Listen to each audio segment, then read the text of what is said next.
Civic-ը խնդրեմ ձեր հարցը։ Նախորդ երկու բանախոսները ձեզ մեղադրեցին ամենատարբեր բաների մեջ, սկսենք Հայկ Մամիջանյանից, պարոն Ալեքսանյան, ես ներողություն եմ խնդրում, ինքը ձեզ ասաց, որ դուք սուտ եք խոսել երեք ազգային ժողովի ամբիոնից, Բայդենի եւ Սարգսյանի հետ կապված այդ հայտարարության մասին, եւ նաեւ Քրիստինե Վարդանյանը որևէ կերպ չընդունեց, որ երեկվա լարվածության պատճառը Իշխան Սաղաթելյանի պահվածքն էր։ Խնդրեմ մեկնաբանեք։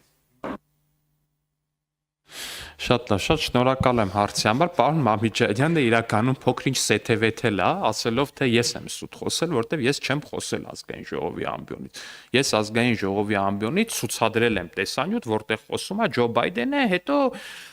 թարգմանել եմ Ջո Բայդենի խոսքը։ Այսինքն Հայկ Մամիջանյանը ուզեցել է ասի, որ Ջո Բայդենը ստում է, իսկ Սերժ Սարգսյանը որպես ճշմարտության մի յուրահատուկ մարտիկ, մի սամուրայ ճշմարտության, ասում է ճշմարտությունը։ Օրինակ այն Սերժ Սարգսյանը, որը երրորդ անգամ, եթե հիշում եք, պիտի չառաջադրվեր հանրապետության նախագահի կամ վարչապետի պաշտոն։ Այդ Սերժ Սարգսյանը ճիշտ է ասում, իսկ ԱՄՆ փոխնախագահ Ջո Բայդենը ստել է։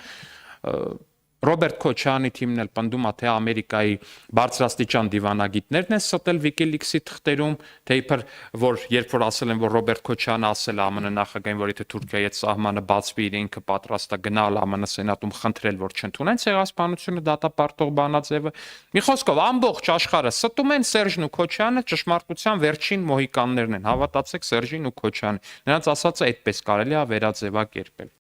Չմոռանաք հավանել տեսանյութը եւ բաժանորդագրվել Civic AM-ի YouTube-յան էջին։